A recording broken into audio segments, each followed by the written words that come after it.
Good morning. I'm Dan Tupper, District 3 Commissioner and President of the Board. This is a special meeting of the Jefferson County PD Board of Commissioners. It is Tuesday, November 30th, 2021. It is 10 a.m. By the direction of the PUD Board of Commissioners and in response to the COVID-19 pandemic, Jefferson County PUD is no longer providing an in-person room for meetings of the BOC. All meetings will be held remotely via Zoom. Participant audio will be muted upon entry. Please unmute at the appropriate time to speak. If you're calling in, use *6 to mute and unmute and *9 to raise your hand if you want to request to speak. We have an agenda. I would ask for introduction to commissioners, confirm quorum. Kenneth Collins, Commissioner, District 2. Jeff Randall, Commissioner, District 1. Thank you, commissioners. We have two items. We have an RESP loan and program report and communications and correspondence. Anything to add or subtract or amend to this agenda? Seeing none, I would entertain a motion to accept as presented. So moved. Second. Been moved and seconded. All those in favor say aye. Aye. Aye. Aye. It's unanimous. With that, we will move on to item number 3, presentation and discussion, 3.1 RESP loan and program. Kevin or Mike?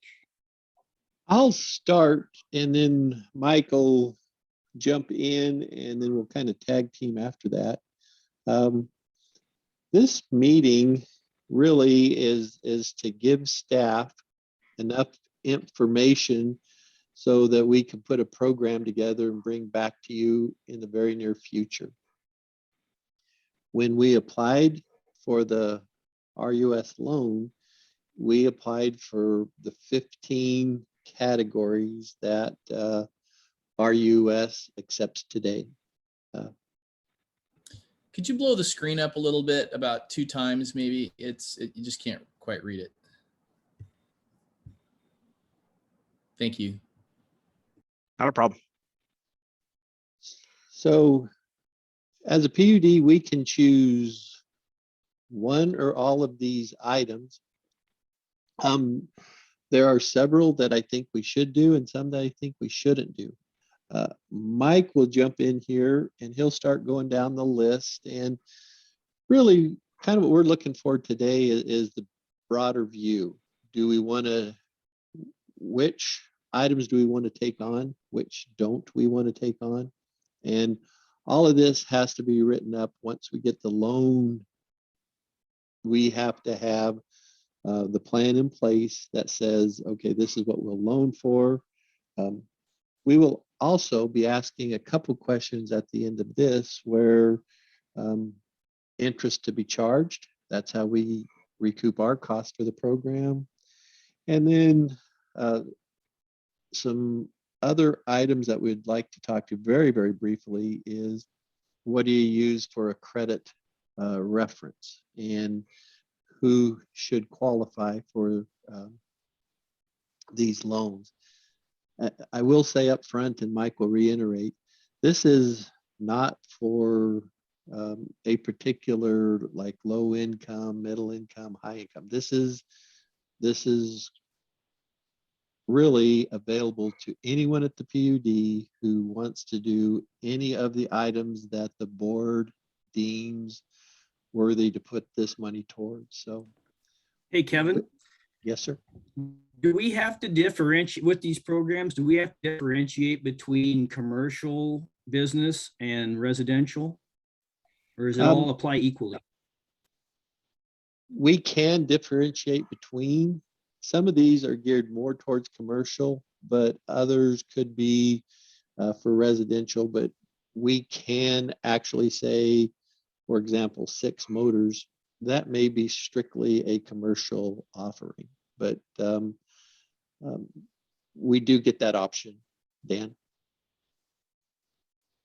And with that, Mike, you just want to jump in and we'll start taking some notes and Yeah, we can jump in. We haven't heard anything. I did email RUS to try to get an update on the application. We haven't got that yet, but we need to go ahead, and whether we're ready this year or next year, we want to just start getting, so we can have a plan in place when we do get the funds. So the first one is lighting improvements. This one, they do separate between residential and commercial. This is RUS. They list it both as separate items just because they take different aspects to do.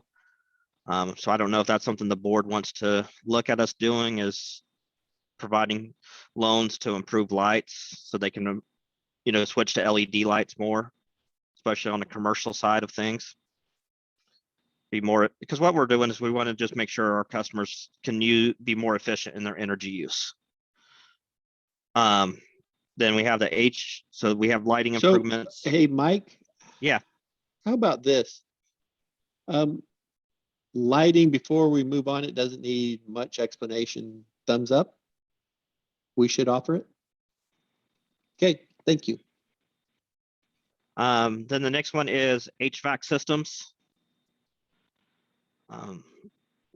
To improve heat pumps, ductless heat pumps, to have those, and I believe it's either to upgrade or to install. Some of these I'm not sure until we get all the final documents from RUS. I do know on some of the HVAC systems, if you have a older electric forced air furnace and you upgrade to a newer style, that would be covered. So it doesn't always have to be ductless. It can be an upgrade. And in our situation, it could be, and this is a loan, this could be a fuel swap. For example, if it's a fireplace that their primary heat is, it could go to a HVAC system.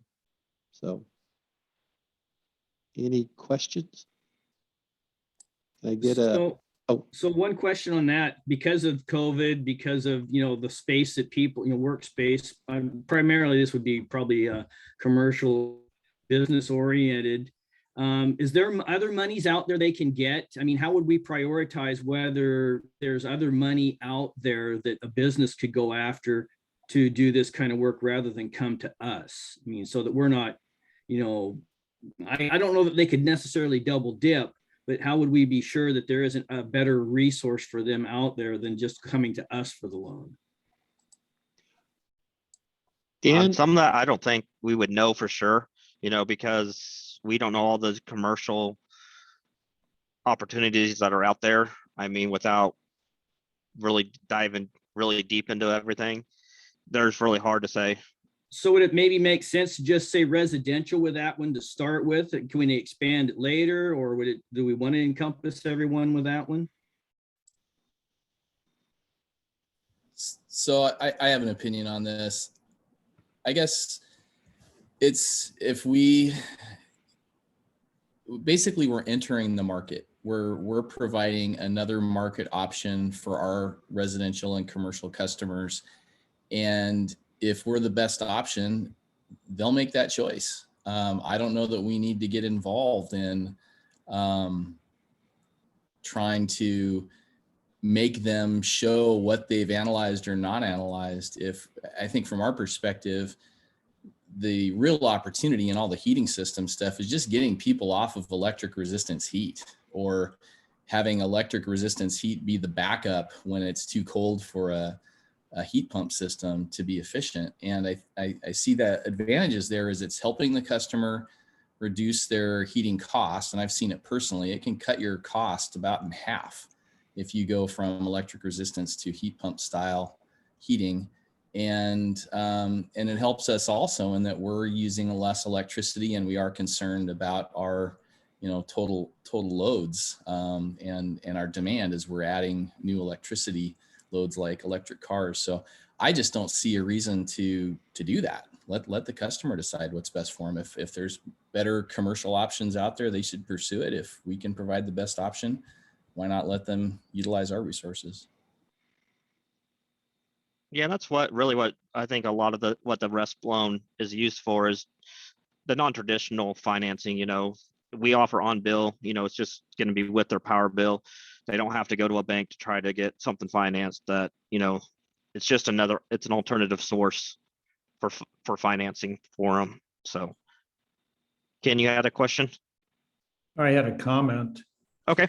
I would imagine that this would be primarily utilized by residential customers who would not have the same options as a commercial customer, because after all, if you're doing something to improve your business, it's a tax write-off.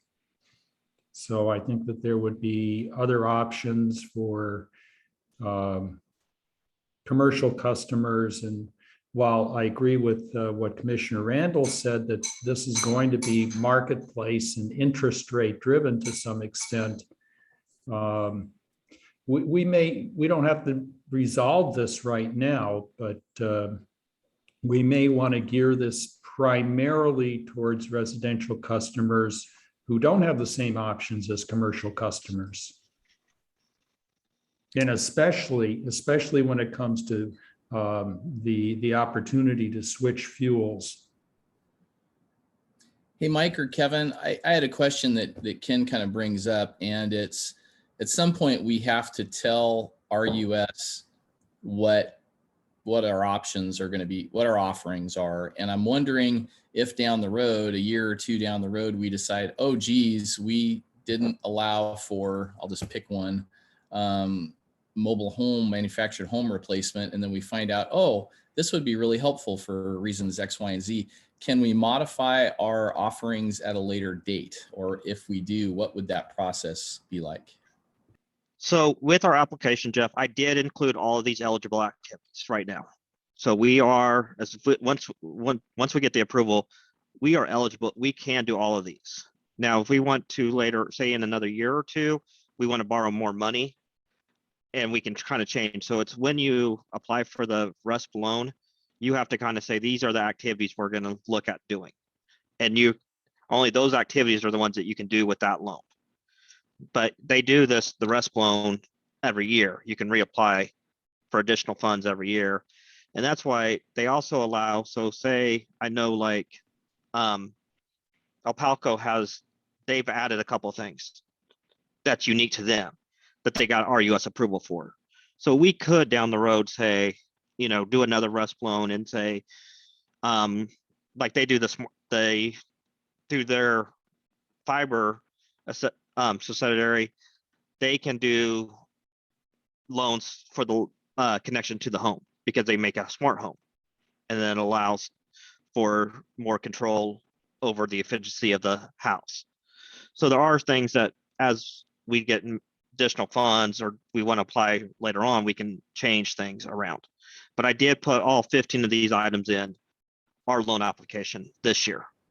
Okay, and so maybe there's another thing of what you're talking about. We're authorized, once we get approved, we would be authorized for all these 15 options, but maybe what you're saying is we could choose to self-limit ourselves. And even though the US says we can do one, we're going to say 3, 4, and 5 or whatever we're not going to do.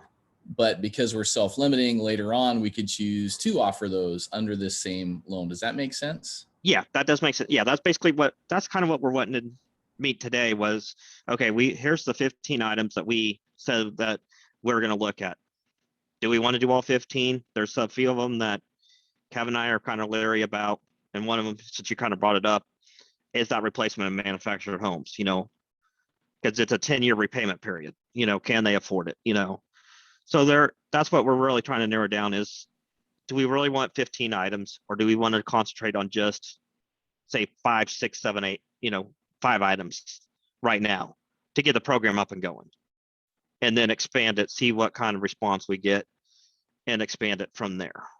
So we do have that flexibility, since we did say I provided all 15 with that resolution that you guys approved and signed off on.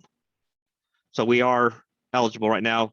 What Kevin and I are just trying to do is find the ones that we think we really should concentrate and focus on at the current time. But then in a year or two, if we decide we want to change it, we can change our program around a little bit. And I will add, this first go around, we requested $5 million. We're not sure what the demand is going to be. So, 5 million sounds like a lot, but if you do the manufactured home replacement, you could whip through that money quickly. So as we're going through, we want to do what really benefits our customers the best, and that's where we would concentrate the money on. So yeah, that's what we're trying. Yeah, we're just trying today is trying to figure out where we want to concentrate activities on. So that way we can start putting together a program, and then that way, as soon as we get approval, we can start marketing it out there to the customers. So on the HVAC systems, I put a note primarily to residential, but I have all three commissioners' tentative approval. That should be on our first offering.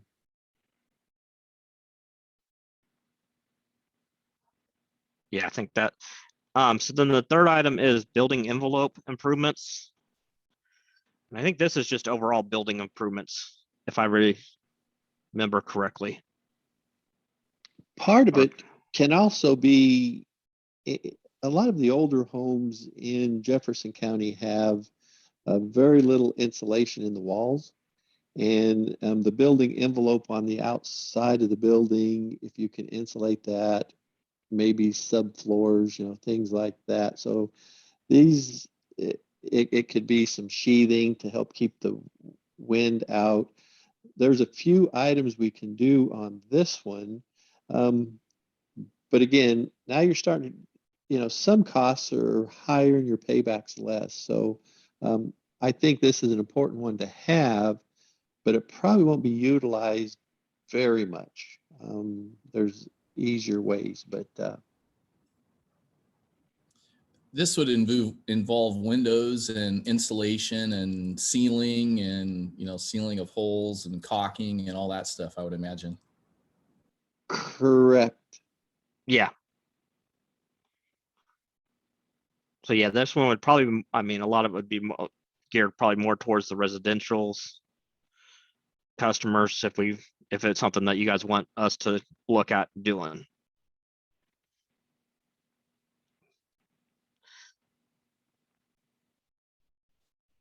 Okay, 3 up. Thank you. So the next one then is water heaters. This is just improve, being able to change out your water heater for older water heaters to a more efficient water heater, whether it's, just in a better electric efficient one of water pump, heat pump style, even probably geothermal. Not that we have that many around here of that, but just to improve water heaters, so that is kind of up to you guys, whether it's something you guys think we should look at or not look at, or Jeff. Well, go ahead, Jeff. Oh, I was just going to say, I think, I guess with a water heater, you've got some that are Energy Star that have better insulation, so they have less heat loss into the space. But the main, benefit would be if they go to a heat pump style water heater again, and that would be if it's in a space where you can suck heat out of, like a garage, and put it in the water. But yeah, I'm for these. That's a good thing, and it's surprising, if you're on a budget and your water heater goes out, it's going to be over $1,000 to have a plumber come and fix it. So I think that could be very beneficial and probably a pretty quick payback.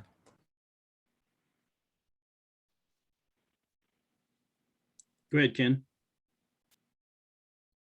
You're muted, Ken. You're muted. Now I'm not.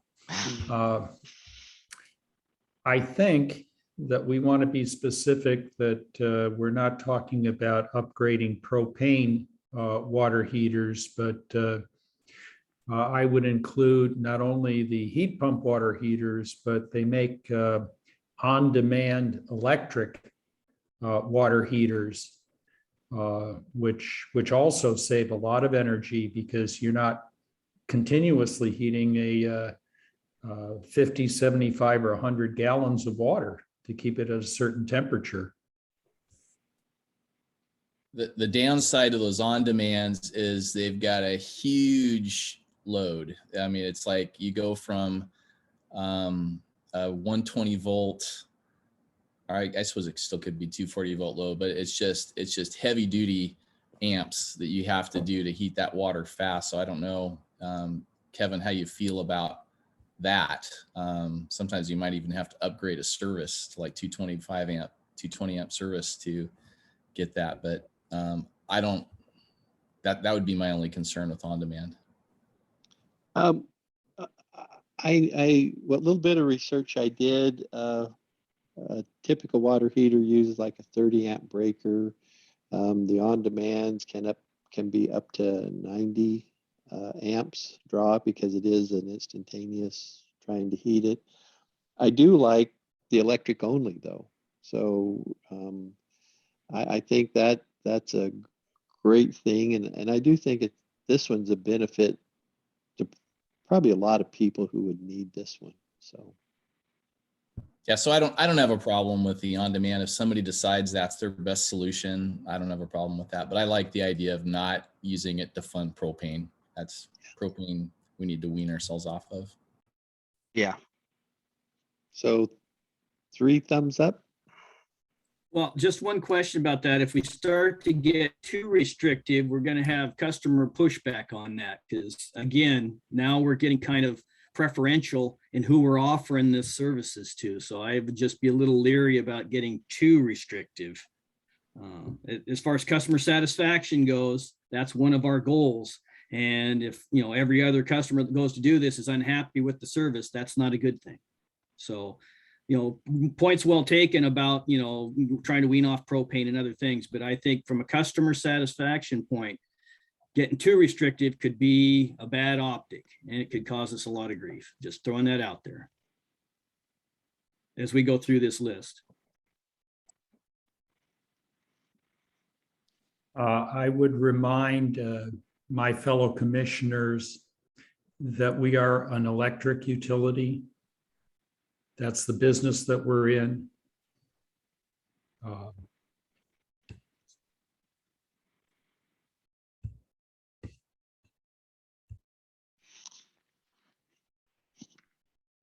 So I am going to say I got 3 thumbs up. We need to be cautious here, but I do like the electric component there. And there are rules that the board's allowed to make that drives this program. That's the beauty of it. We can customize it for our kind of needs. Mike, I'm going to take compressed air if you don't mind. Go for it. This one pertains to maybe 2 or 3 customers total at the PUD. I would leave it out. Some of the compressed air systems can include steam and stuff like that, but it's not something that really fits into our area. And so my recommendation on the compressed air systems is just a no and to scratch it. But if there's discussion, we can leave it in. I don't even understand what it would be used for. I'm kind of scratching my head. I mean, unless this is like industrial. Yes. Commercial. Yeah, I don't understand it. So I'm okay with not having it. Mike, I'm going to take the next one also, if you don't mind. Go for it. Now, motors are an intriguing one. Motors may apply to water pumps. Older water pumps that aren't very efficient, and you upgrade them to a new efficient motor, really does save the customers some costs. So this could be a variety of things, but where I think motors that would apply to our area would be we have some commercial accounts that if they upgraded their motors here, and I don't know if we can get this specific, but you could say, okay, a 30-year-old motor has an efficiency of 60%. You put a new motor in that has an efficiency of 90 or above, and that's where you start to say, okay, not only does it help the customer, but it also helps the PUD in conservation mode. So there are things like that that we can talk about that we could maybe add in there that you need to, part of the goal is with motors is the efficiency of the motor. So I would leave it in there, even though it sounds a little bit weird for us because we're primarily residential, but something to think about. Kevin, would it be a stretch to include well pumps in that category? Yeah, that's where I'm thinking our customers would maybe use it the most on a pump motor. Well, we do have in number 12, it says the irrigation or water and waste disposal system efficiency improvements. So some of that, the well pumps and things could be in that category as well.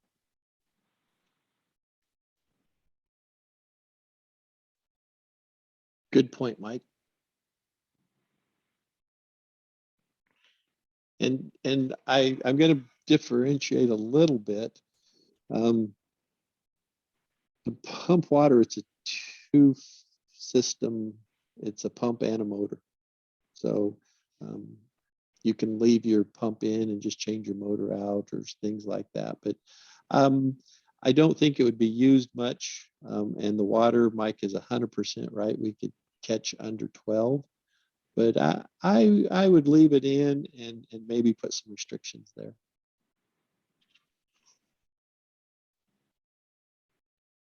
So just one more quick question as we move through these, as far as, staff and PUD resources and capacity, does it matter how many we're going to be trying to work on, Kevin, as far as being able to meet the demand? I mean, I know we don't know how many people we're going to have try to access the loan system, but what's your thoughts on that? If we get too many, what's that do to staff? Without knowing exactly how this is going to be received in the community, I would I would add a couple that maybe we will take out in later dates because we will just say, hey, it's not needed, and we'll move the money somewhere else. So my real answer is, Dan, I don't know. And I think that's one of the reasons I'm willing to leave the motor one in, because it could benefit a couple people that I know.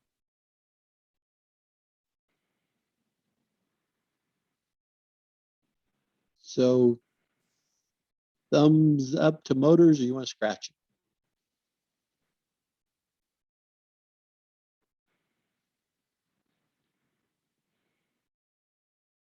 I'm going to jump in at 7, Mike. Okay. Boilers, dryers, heaters, and process related equipment. This is less residential, more commercial. We do have a few, boilers around that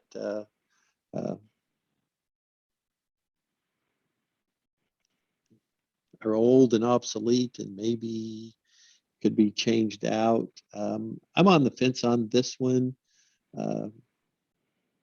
If you leave it in, if there's some commercial processing equipment that could be more efficient or needs to be upgraded, it allows that to happen. But I'm on the fence here. I can't say no, but it's starting to get outside of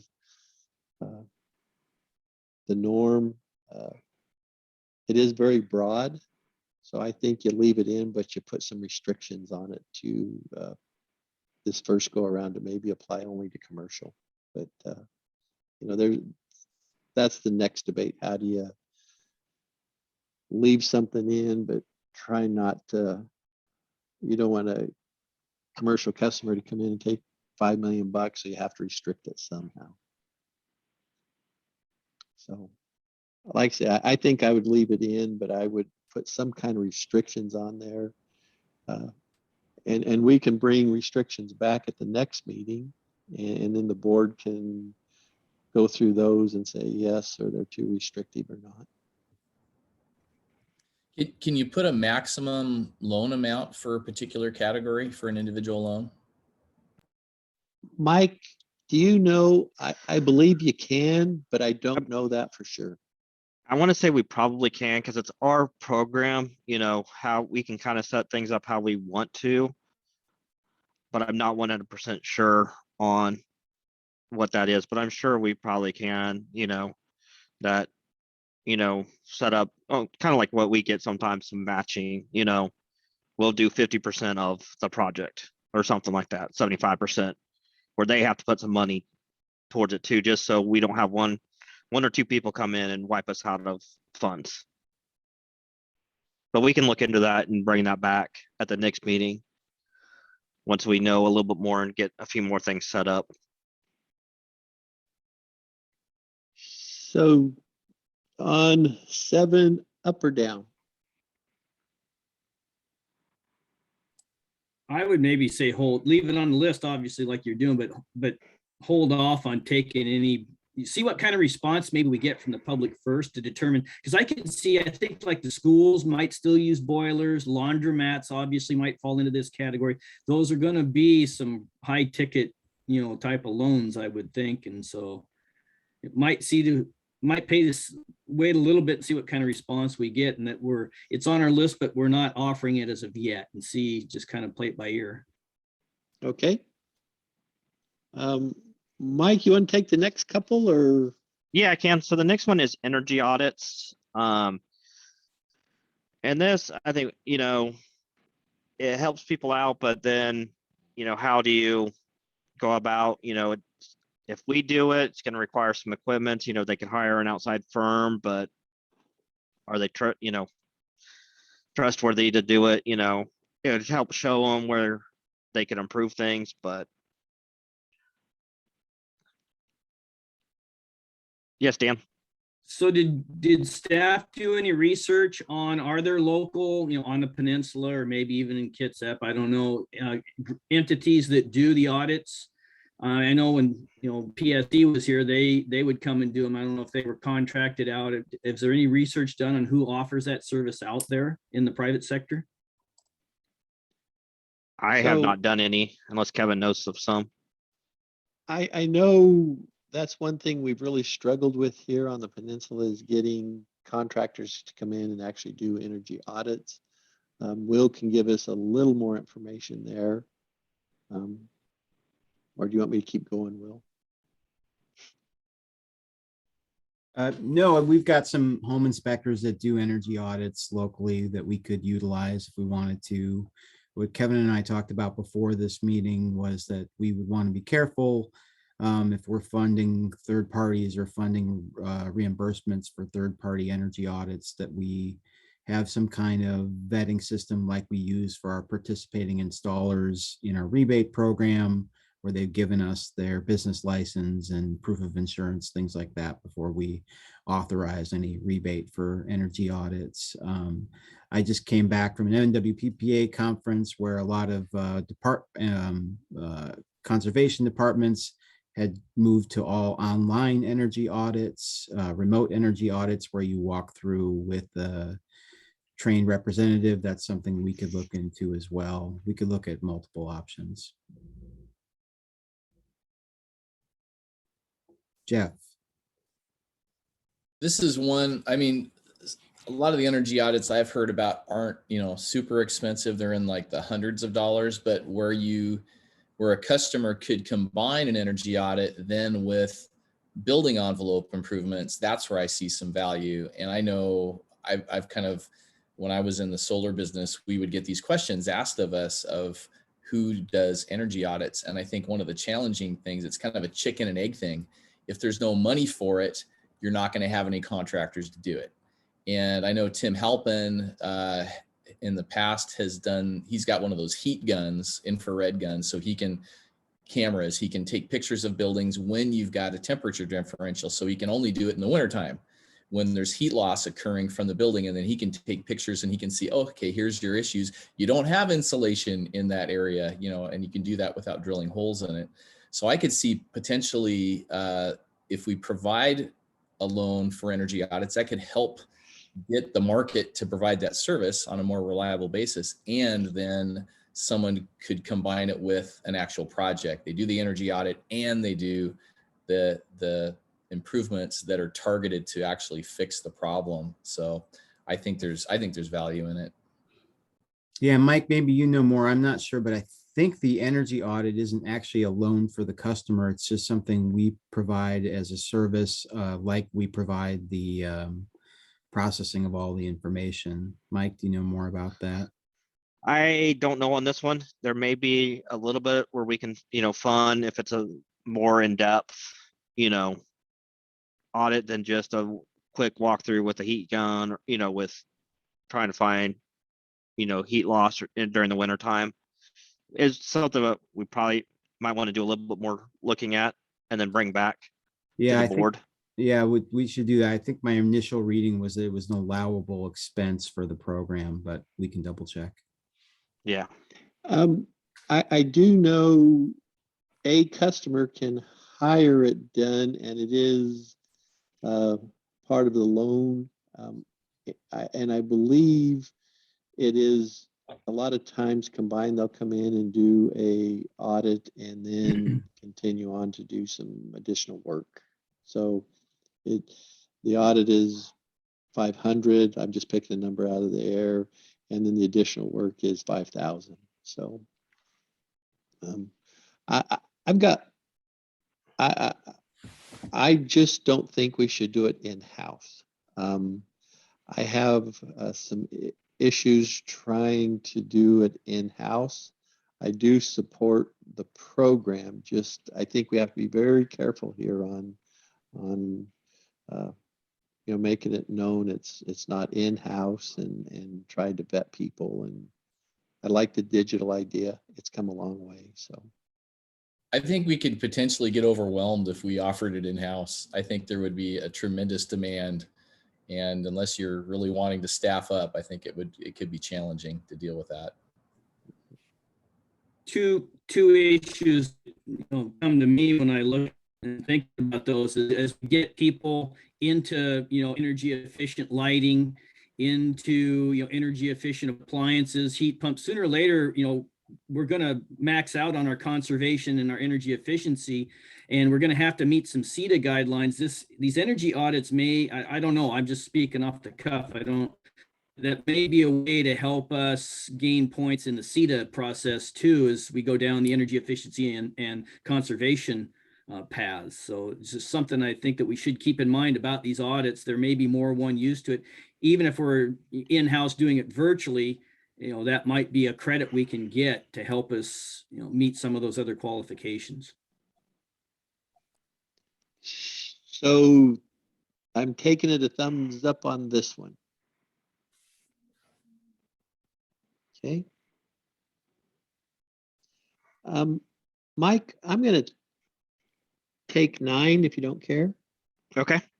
9 and 10 to me go together. On or off grid renewable energy systems. And then energy storage device. I would recommend we do those two. Kind of keep them in mind, though, that to me they would be a tandem thing for a lot of people. One of the renewable energy systems is solar, and in Jefferson County, with the rebates, very, very few people put in batteries, which is the energy storage devices. And with rebates and everything else, it made sense at the time to do that. But as people move forward and for various reasons, I think batteries are going to become a bigger part of a solar installation or some kind of renewable. Without the batteries doesn't help in emergencies or when the grid goes down. And if we do get some devices, so 9 and 10, I would like to see us do both, but I would like to see us try to tie them together somehow. Now, in all cases, that wouldn't work. For example, if you have a home that doesn't have solar, I would like to have a battery backup system. And they're coming down in cost. They're going to be a marketable, I'm going to call it a generator, where now I have to start a generator. If you have the battery backup, it eliminates the generator side of things. And they're close to the same cost for the KW. So if you get a bigger generator, so like I say, I'm going to recommend that we do 9 and 10. And I would encourage at least some customers to match them together. So any questions, Commissioner Collins? Yes. So the only question I have has to do with an off-grid system. Why would we want to fund that? So the only reason we would fund an off-grid system is a lot of them part-time use a generator. So they're not always only solar, but they do at times use a generator to generate and charge batteries and stuff like that. So the only reason you do off-grid is for environmental reasons. We can take off-grid off there. That's an easy fix, and just put on-grid, which pertains more to what we do, Ken. So you are correct. So I know that on the off-grid thing, there's at least one PUD that has done it, and I think it was Ferry County was doing off-grid. And when I heard that, I was really interested in that. I'm not sure if they still provide it because I think they've had some management changeover. But the interesting thing to me is that off-grid, you've got somebody with a home and land, and if it made sense for them to extend PUD power, they would. And the problem is they live so far away from our infrastructure that it would be just a tremendous amount of money to get it there. And if they can utilize other resources to provide their power more efficiently, the thing I kind of like about it is I think they can be a little challenging to get financing for. And what Ferry County, the way their manager explained it to me, he's like, well, we're helping. They're our customers too. And the right answer there isn't to extend our power lines. It's to help them put in a system that works with the resources they have on site. And as Kevin's brought up, the energy storage part of it has gotten so much cheaper now. And what that's allowed people to do is upgrade their power source so they can have more solar panels, or in some cases, they might even do a wind turbine, who knows? But they can have more money into the power source and have the generator really be something they only use in emergencies, and have a more reliable energy storage now that they don't have to use lead acid anymore. They can go with lithium ion. So I think that this is worth considering, maybe doing some more research on it. And we only have basically 2 main solar contractors in the county. It would be interesting if staff had time to just ask them, hey, if we offered a loan program, do you think your customers would use it? And if we had it for off-grid, do you think it would be helpful? But I think we might think that off-grid people aren't our customers, but they potentially are our customers through a program like this. So another background question here on these loans. So some of the stuff we're talking about is not really geared to what low income customers are going to be doing. This would be, more expensive type of systems and things. How do we approach being able to get low income the same options? Because some of this stuff is really not going to be low income oriented. So again, Dan, this program really isn't geared for any one group. It's not geared for low income. It's not geared for solar. It's not geared for a specific group. It's to reach a broad spectrum of our customers. So some things are going to pertain more to low income than others, but others are going to be medium income that want to throw some solar panels up and have some uh, a battery pack on their wall. So it's really not geared for any one customer or group of customers, Dan. Now, we can put some things in there that try to help different groups, but that's really not the gist of the program from RUS. That would have to be our own slant on things. If I could, Kevin, you mind if I add something here? Sure.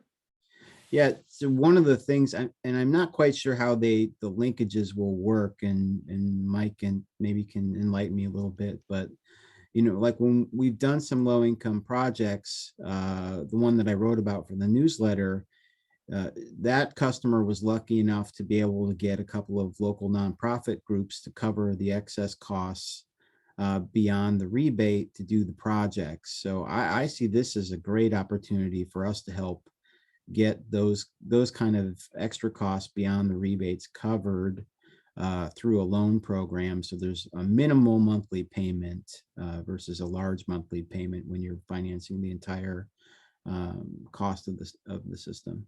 So I'm hoping that's the way we can help make it work, and help for folks who is regular income folks who want to do a heat pump upgrade where we give a $1,300 credit, but the entire job cost is closer to $5,000 or $4,000. So their loan would be on the reduced amount, not the full amount. That's the way I'm hoping it will work, but I think we have to do some more research.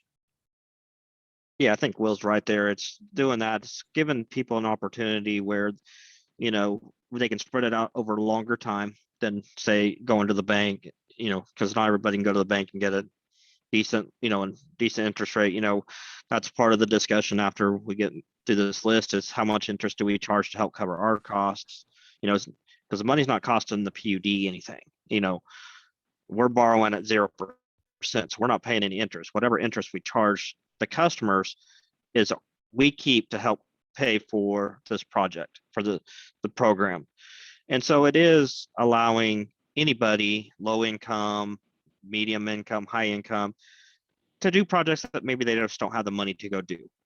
And they can afford an extra, say, $50, $75, whatever it may end up being a month for 10 years, instead of having to pay out, a couple $1,000s at one time. So it's just finding that right program. And I think a lot of it's just going to depend on how, the response, and we can adjust it as we go through.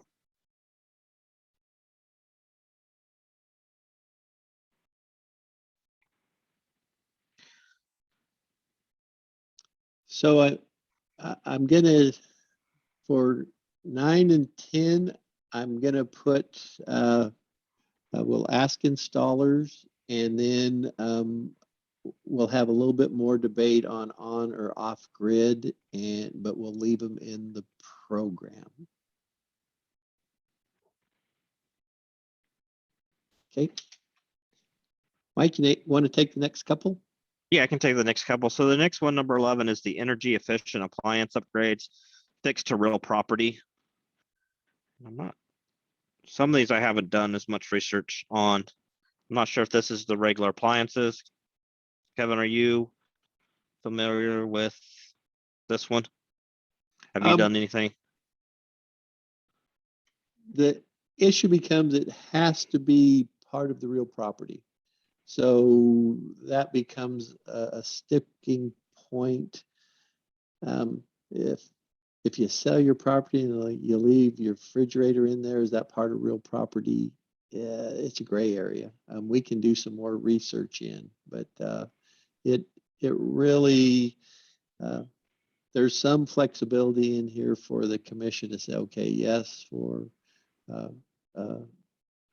energy efficient washers and dryers, will allow that, but we won't allow X to happen. So we'll come back with some more information from RUS, but the appliance upgrade has been popular at other sites. Yeah, I think Will has something to add. Yeah, I was gonna say, I think this is a lot for like folks to switch from propane to like induction stoves, those kind of technologies, from gas oven to electric ovens. That's been very popular at other utilities. So one point of clarification too, on this fixed to real property, we have probably a lot of people, snowbirds is the first thing that comes to mind, that have a lot with a meter pedestal, but you've got a 40-foot motorhome. Are those appliances in those motorhomes eligible for this? That, to me, when you talk about fixed to real property, that would be a question to me. Would those people qualify for this type of a loan? I don't think so, Dan. My gut would be no, for that reason.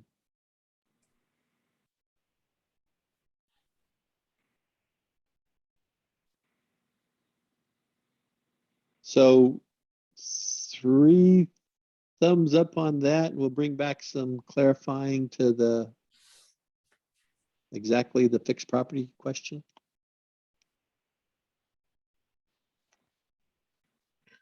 So 12 is kind of what we touched on earlier when we're talking about motors, the irrigation or water and waste disposal system efficiency improvements. This would help those on wells and stuff, that they could help improve their pumps, their motors, things like that, that would also benefit, being more efficient, helping with the water, getting water out of the ground, but also doing it in a more efficient way.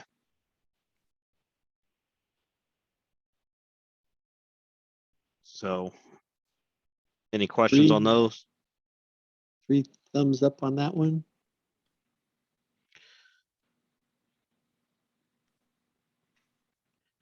So the next one is 13. This is one, Kevin and I talked about this before. This is one we don't think we should do, at least not right now, unless commissioners feel differently. But this is the replacement of manufactured homes. This is so if you say you have a 1970s trailer, that you can basically buy a brand new one to replace it in the same spot, to be more efficient. But, it's a 10-year repayment period. Depending on the cost, it could get pretty costly for the customers. So to try to help keep costs, being mindful of costs and everything. Not sure if that's something we want to get into, at least at the start here. Commissioner Randall? Do we have any information on if any of the other utilities have used this? And yeah, I'll just start with that. Umatilla down in, I want to say it's Hermiston, Oregon. Couldn't remember. They actually do offer this as part of their program. I haven't really reached out to them to see what they, how it's worked for them, but they do offer it down there. I think that's the only one locally that I know of that offers it as part of their RESP loan. So the second was going to be a comment. And I remember when we were working on the low income assistance program, designing it, Gene had lots of experience of customers in very poor, old condition manufactured homes with very low insulation, with high energy bills. And that's kind of the question. Is there and I'm assuming most of those are probably rented. So they're probably a landlord. But is there a way that we could use this where that customer ends up in a newer, much more energy efficient, better quality building? But I share your concern. It could get really expensive, but it'd be nice to keep it on the list and maybe, like you say, not offer it initially, but see if there's a way it could be used to help folks, because there's whole clusters of these things in Hadlock and other places. And I know they have very high energy bills. Yeah, those are some good points. We can definitely, if you guys leave it on there and, not necessarily promote it, but have it available if something comes up, And we'll do a little more research, see if we can bring some local information back from Gene possibly, and then Mike can reach out to Umatilla and see how the program has worked for them. Yeah, I think we should leave it on there and monitor the level of interest that comes in. and get a sense of what the costs might be. But I think most likely the kind of manufactured homes we're talking about are rental properties. So it really depends on what the landlord wants to do. And if you're talking about a single property, that's one thing. But if you're talking about an individual who has multiple properties, then you wipe out the fund very readily if you have no controls. Yeah, especially like with a mobile home park, where if the park owner, owns 20 mobiles and can get zero, low interest, and he's getting the rent on those properties because they're in high demand. There would be an incentive as a property owner with those type of properties to utilize this program. I think you gobble up the money in a hurry. I do. Yeah, no, we can, yeah, we'll definitely bring back some more information, keep it on the list and bring back some more information for the commissioners and look it on there. So the next one is one I think, well, I know it's big, popular, especially in Port Townsend here. But I think everywhere, we're hearing more about EVs and stuff, but this is electric vehicle chargers and behind the meter applications. So this would be behind the meter attached, on the meter side, on the customer side of the meter, being able to install electric vehicle chargers. And I will say, on some of the rapid chargers that people are installing in their home, you have to get an electrician to come in. It's a spendy process. So I think this encourages people to go away from just plugging it into the wall, and certain people it would allow them to put a charger in at a reasonable rate to charge their electric vehicle. So I would leave this one on.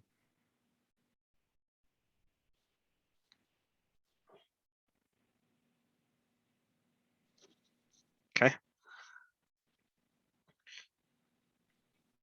And then 15 here is the one that kind of gives us a little bit of wiggle room, a little bit of freedom. We just have to double check with RUS. This is other approved activities and investments directly related to energy efficiency implementation. So this kind of gives us a little bit of wiggle room, double check, if there's something else that the commissioners would like to see, us look to loan on, we can always take it to RUS and get approval for it. So this one kind of goes back to what Commissioner Randall was asking earlier. We got a little bit of wiggle room, and if we leave this one on here, we got a little bit of freedom on what we can loan for. And we just have to get it approved by RUS. As long as we can show, that it's beneficial to our customers and to the PUD, more, we have a good chance of getting it approved. I think for our purposes, though, we definitely need to have a little bit of definition to that. If we give it for one, then we're going to have to be able to tell the next person whether they qualify or not. If I'm hearing this right, of how this would work. Once we set the standard, we should probably make sure that we're being fair and equitable to anybody and everybody that comes with requests. Well, yeah, we're going to have to, not every request is something we're going to want to look at, but it would be, something that the three commissioners say, hey, this is something I want, as that, there's consensus on, that we loan money on. It can't just be anybody off the street coming in and say, I want to do this.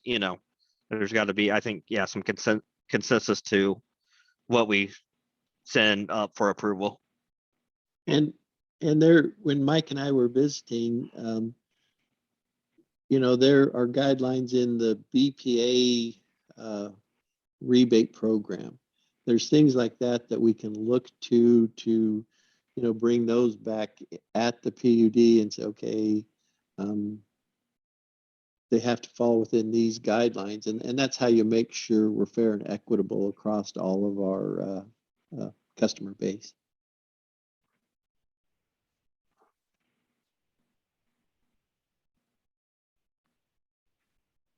So we took a little longer going through the list than I thought. We're really two additional questions. And I guess the big one is the interest we should charge. A lot of people try just to recoup their costs. They're charging 1 to 2%.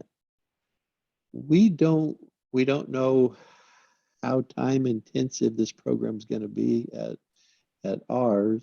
So Mike and I have talked. We think the interest rate should be low this first go around and encourage the program to happen.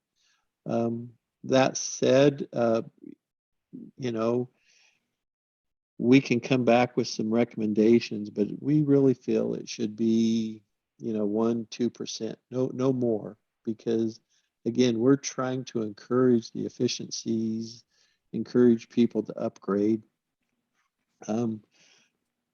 Technically, to start with, we don't think it'll be, it's not going to take off where we have a huge amount of people, and we could adjust as we move forward.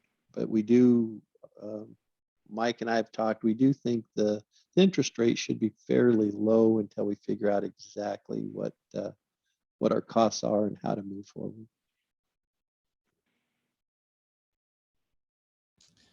And Kevin, I know that when I was in the solar business, we worked with a credit union. I think it was the Puget Sound Cooperative Credit Union, and they focused on loans that were for solar, but they could also do loans for energy efficiency, and their percentage rate was 4% or something. I don't know what it is now. And one of the things they said was that the failure to pay rate, what's that called? When someone doesn't pay on their loan? Default loan. Yeah. The default rate was extremely low for those things, but you still can get an occasional default. So that would be another thing that the interest rate would cover for us, correct? Because eventually we've got to repay this money back to the feds. So we want to cover defaults, cover advertising, cover additional staff time. And have you guys come up with what you're going to do to staff this? Have you come up with an approximate budget, or is it really too soon to know? On our next meeting, when we put the program closer together, we will have some of that information. Again, I'm going to give us an out. It will be a swag this first year, trying to piece things together. But you did cover a lot of it. It's the advertisement. It's the it's going to be Will's time. It's going to be my time. Customer service may have a little bit just for processing the payments, but yeah, it will be a swag to kind of know how long it takes to approve everything, go through and look at it, answer questions and stuff on it. So what I really like about this, and it was one of the huge downsides with when we were trying to work with an outside bank to establish something similar. I remember the reporting requirements they had were just ridiculous. They wanted like daily reports on our loans and so forth. Do we have anything like that we have to do with RUS, or is it really more of just kind of an annual thing with RUS? But I really like that this program can save us lots of money compared to how we could provide it otherwise. If we had a private partner, it was going to be pretty burdensome. I think this sounds like it can be pretty light. No, I think on the reporting, I think it's just annually. I don't, I'd have to double check on, how you do it. But basically, once you loan out the money, once we borrow the money, kind of how we loan it out and what we do with it kind of is up to us. I think we do have to show that we're doing it, for energy efficiency, but exactly what all the projects are, we don't have to report on that all the time. So just for the record here, when we're kind of talking about this, the way I'm hearing this, and so the public understands this, that all the activity and the work that's done within this program will be covered by the costs being recovered within the program. The average utility ratepayer would not be covering any of the costs. Like if there were defaults, major defaults, let's say it was a major default, we need to be clear that this is all staying within its own silo, that the rest of the utility is not going to cover any of this cost. Is that correct? Am I putting that forward, articulating that well enough? Yes, yeah, this is, if you use it, you pay for it, but if you don't use it, you don't pay for it. That's why we're charging the low interest rate to recoup the costs that are involved in it. It's only the people that are using the funds that are paying for it. I'm hearing a different question here. Who becomes responsible in the event of a default? So as the PUD, we would have to pay one way or the other. We have to pay the money back to RUS. Whether that comes out of, that will come out of ratepayers, out of, the money that we receive from ratepayers. When they pay their loan, on their bill, it will be on their bill. When they pay that loan back to us, it would go into an account. So then when it was time to make that RUS, loan payment back to RUS. That I understand. I understand that. But you clarified the point about a default. And for that reason, I think while the interest rate should be low, my preference would be to peg it at around 2%, which if we're loaning out the maximum amount of $5 million, that still generates $100,000, which covers staff time. Plus it allows building up a reserve just in case there are defaults, which while I understand they tend to be rare, they're not going to be zero. Yeah. No, they're definitely, we do need to build something in there to help cover those potential defaults that, could happen, just so not the ratepayers aren't paying for, everybody else isn't paying for this program. Only the people that are using the program are paying for it. Yeah, and that's where I was headed with this, was to make sure that whatever our interest rate, Ken brought it around pretty good, was to make sure that this is going to cover itself.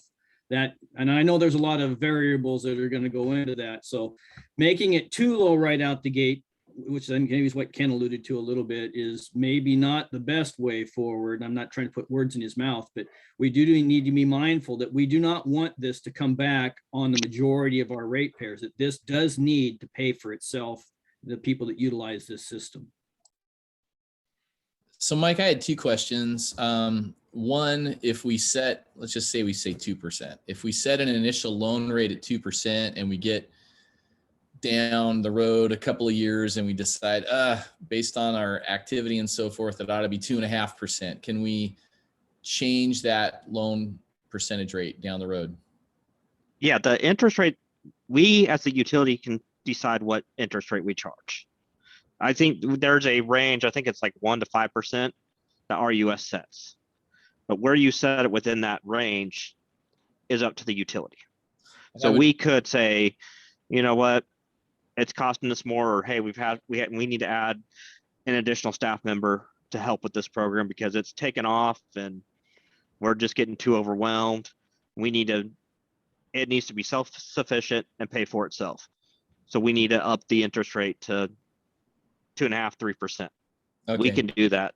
We just have to stay within the range Sure. the RUS sets. And I would presume, though, that it wouldn't be like an adjustable rate mortgage for a particular customer. When they sign a contract, it probably locks in their interest rate and their time. And there's probably also no prepayment penalty. They can pay it off early if they want to. Yep. Okay. Yeah, they can call it. It'll be because they can call and get a payoff for it. But no, whatever interest rate, when they sign the loan the loan with us, we will lock in their interest rate. But then we can say, okay, January 1st of 2022, rates are going to go up to 2.5%. And anybody after that time would then be at the 2.5% until it could change. So it wouldn't be an adjustable rate where they wouldn't know, because we want to make sure the payments stay consistent. When we say, hey, here's your payments, and they say, okay, I can swing that on my bill, I'm good to go. We don't want to have to change that payment on them monthly or whatever. So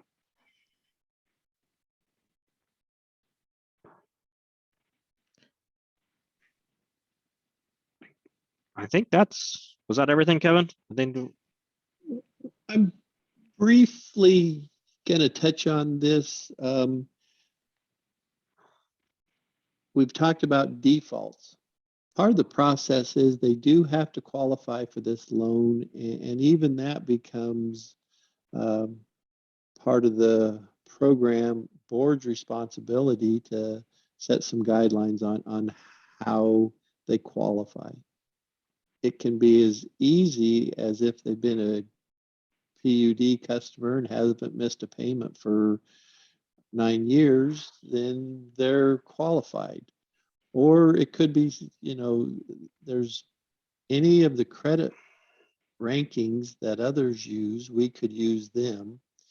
Or like I say, we can tie it or just right back to their electric usage and if they pay that bill. So that has to be part of the discussion also.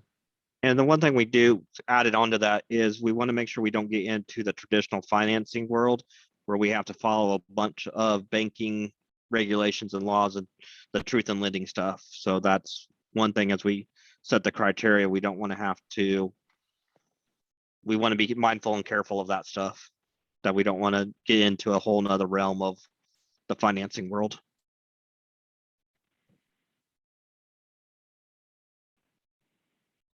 So I guess along those lines, I have a question. So we make hypothetical, we make a loan to someone, a substantial, let's say it's a substantial loan for 10 years and they opt to sell their house at the 5-year mark. Do we require them to pay the loan off in full at that point? Is it transfer? I mean, how are we going to deal with the transfer of property, whether it's sold, inherited, repossessed? I mean, how do we deal with that?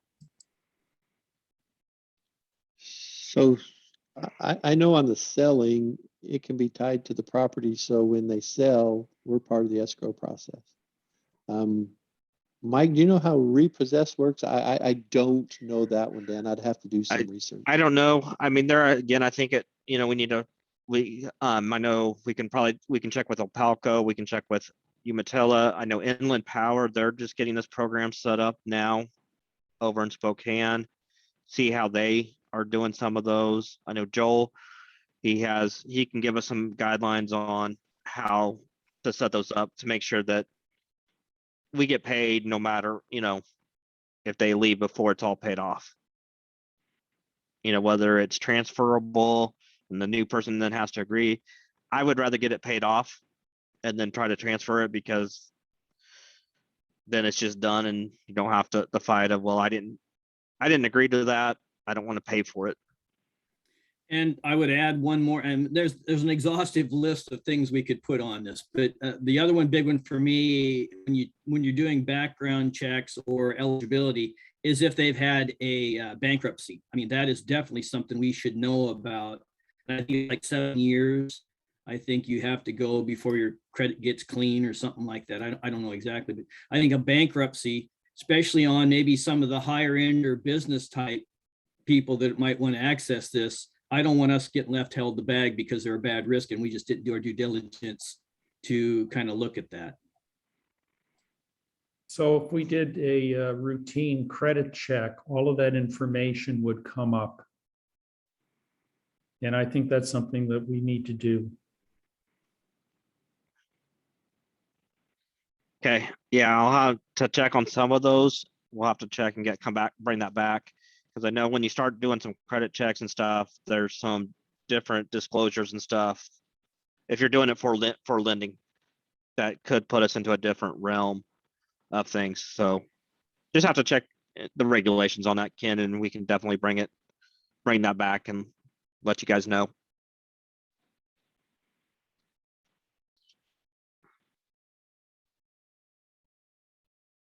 So is that it, Kevin and Mike? Is there anything else with this one you wanted to touch on, or commissioners, any follow-ups? We have enough information. We'll put a document together, a very early start of, okay, this is the program and how it's going to run. And in the coming year, we'll bring it back to the board and hopefully push this forward. I think this is a good program for our utility.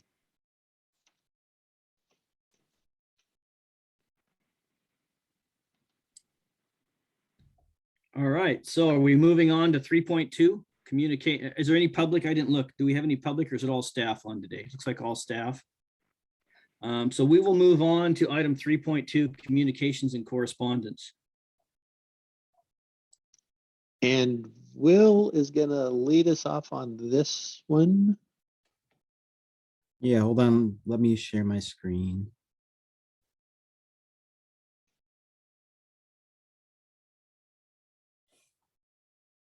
So we never really tidied up our conversation last time about the correspondence log and how commissioners wanted to handle correspondence. The last time we tried it out, we included just a very simple log that was printed out just of the email, the sender, the subject, and the date that could be put in every board packet. So there was a request for a follow-up discussion. So it's really up to the commissioner to decide how they want to move forward with that process. Dan.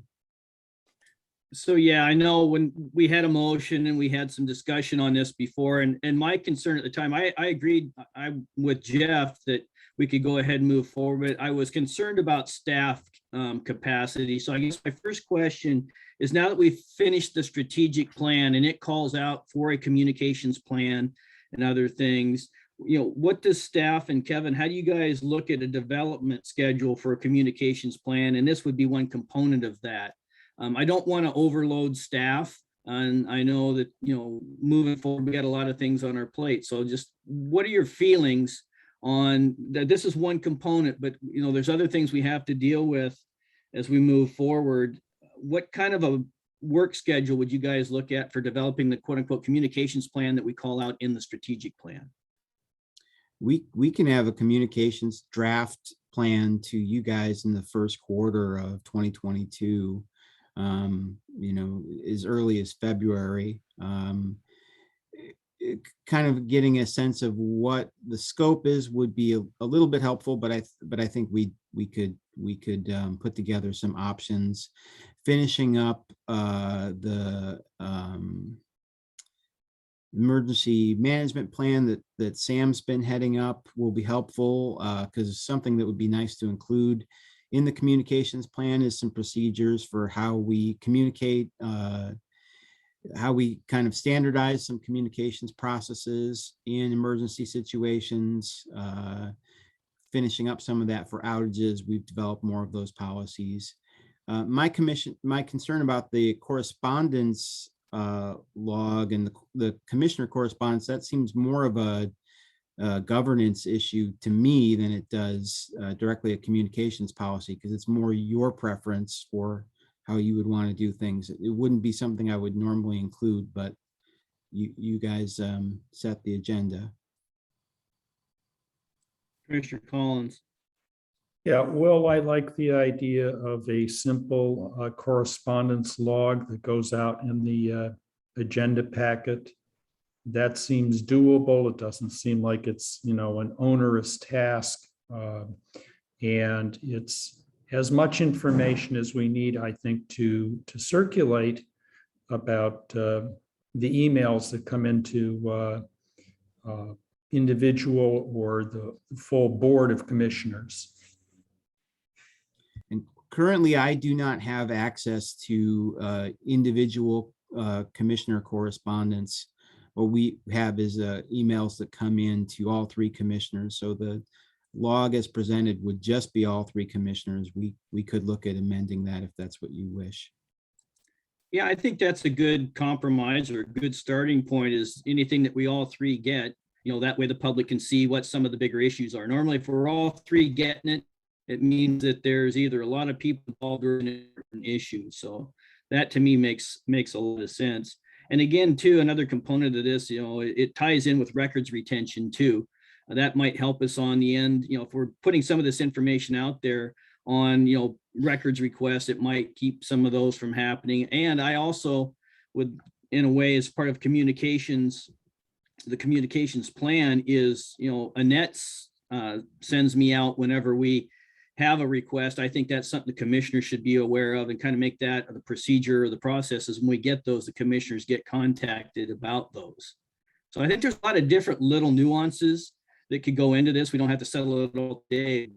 I think that there are records retention, the communications and the correspondence, it all does tie together. Maybe governance would capture some of this, but I think could be captured in the other areas of correspondence and records retention.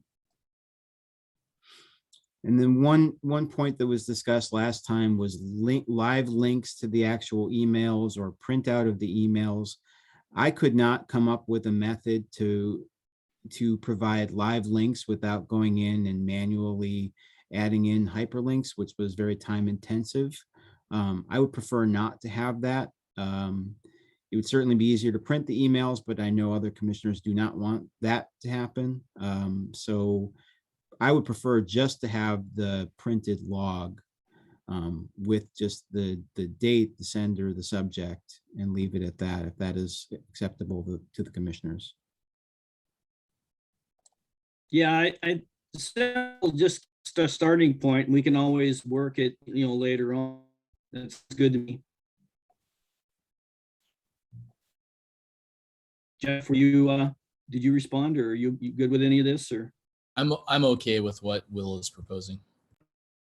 Okay, and then maybe one other point as we head into the hybrid meeting things. Again, this is still, I think it falls under communications. It does fall under, board procedures or governance, is how we deal with chat, the chat issue, whether that's considered a communication or whether that's considered a record. I don't know if Joel was going to look into that, but as we do the hybrid meetings or we stay completely virtual, I think that's something else that we should try and incorporate into our quote unquote communications plan. Any thoughts on that? Yeah, it would be up to you guys on what you want to do with the chat. I thought it was useful and find it to be useful at occasion for people to share links or to ask for clarification, or if they're cut off of sound. I think it's worth having. Currently, all of the group chats are saved automatically, and they are public records and they are accessible if someone requests them. The individual one-to-one chats, that is not saved. That could be customer to customer. I don't think we want to have a policy where we save those. So that's where we are with those right now. Happy to amend or keep it. No, that sounded fine to me. Yeah, back and forth between individuals isn't necessarily something I think falls under our purview of retaining that record, but I don't know. Again, that's a Joel question maybe. But I think these are things as we move down the road in this era of online meetings, or whether they're hybrid or not, we're going to have to kind of wade through how we're going to capture and retain records. I mean, it's part of communications, in my opinion. It might help Annette or whoever her backup is too, to have some clarification on how we're going to deal with these things. Then one last thing is I've been getting a lot, obviously it's outage season. We're all getting a lot of feedback about that, but about people, wanting us to use more social media. And I know that Jefferson County has a social media policy that maybe we might want to reference that. But how we're going to deal with social media, are we going to take on more platforms to try and let people get to us, or for us to get to people when it comes to outage reporting or status on an outage? I mean, maybe this is one that Kevin wants to field. I know we've got a new contractor probably coming in here to start dealing with some of our communications with the public. So where are we at with all that? Kevin, I can answer if you want, or if you want to go for it. Okay. Yeah, so the county social media policy more dictates how their staff interacts with customers online, and equal opportunity, and making sure that they're not violating anyone's free speech. It doesn't dictate so much on I guess that would also dictate some of what they post, but it's more the interaction. So we don't have a current policy because we're not regulating anyone's speech, and I'm managing the whole program, and most of our communications are geared towards outage information rather than having online discussions about political topics, which we don't do. So that's my recommendation, is to continue on that path. We currently provide outage information primarily on Facebook and Twitter. We try to provide that every hour or every other hour as we can, a little less in the middle of the night. We also provide some on Instagram and some on Nextdoor, but we don't make any pretense of trying to do the ongoing updates, because those platforms aren't as easy to use, and it's not where all the majority of our customers are on. So we'll continue to do that. We have had more meetings with staff to make sure that more outage postings are getting out there and that more information is being passed on. It's always a challenge, and it just takes ongoing communication. We've worked on that. We'll continue to work on that. As far as the new outage management service, after hours call support, they are not going to be able to provide any social media support, but we're hoping that they can engage in more robust and more, because they will have customer information, which they have access to the OMS and our NISC data. They'll be able to have more information at their fingertips that they can share, so we can also use them to stay more informed of what's going on in outages and report that to customers.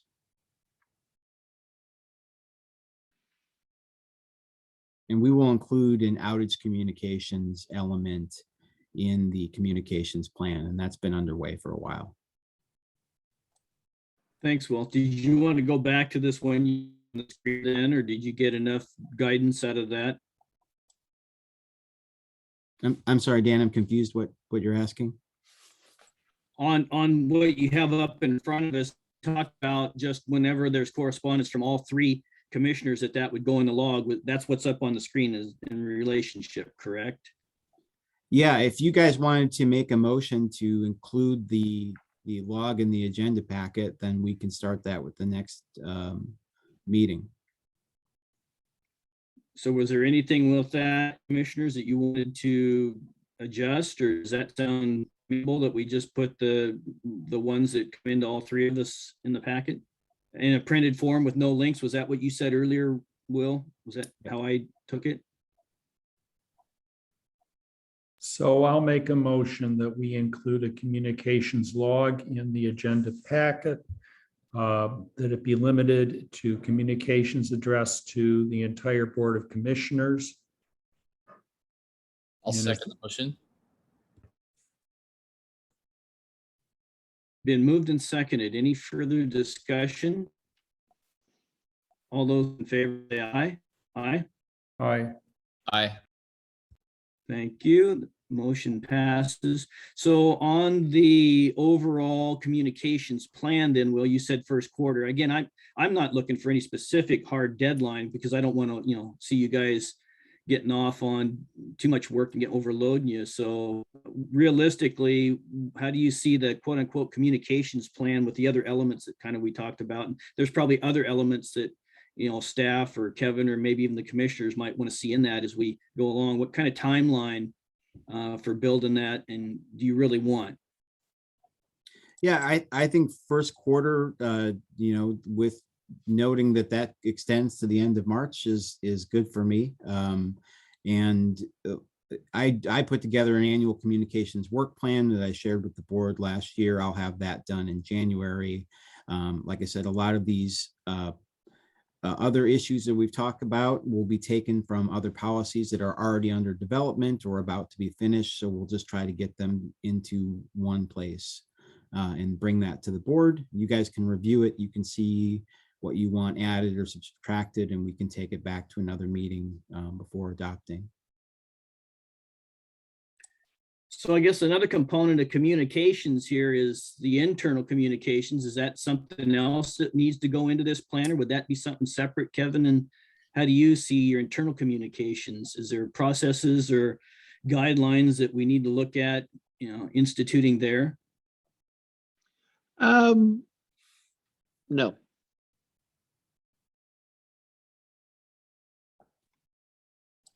All right. Anything else on the correspondence and communications at this point? All right. Anything else that's all that's on the agenda. Anything else for the good of the order?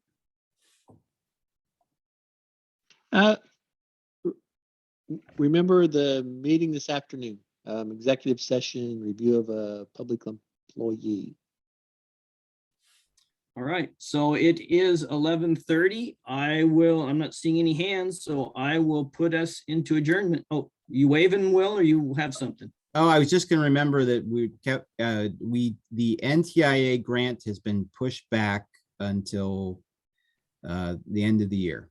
So we will not find out anytime soon. It was after the new year. Just thought you guys would want to know that. Sorry about that. Thanks for the update. All right, it's 11:31. I will put us into adjournment. Thank you. Thanks, everybody.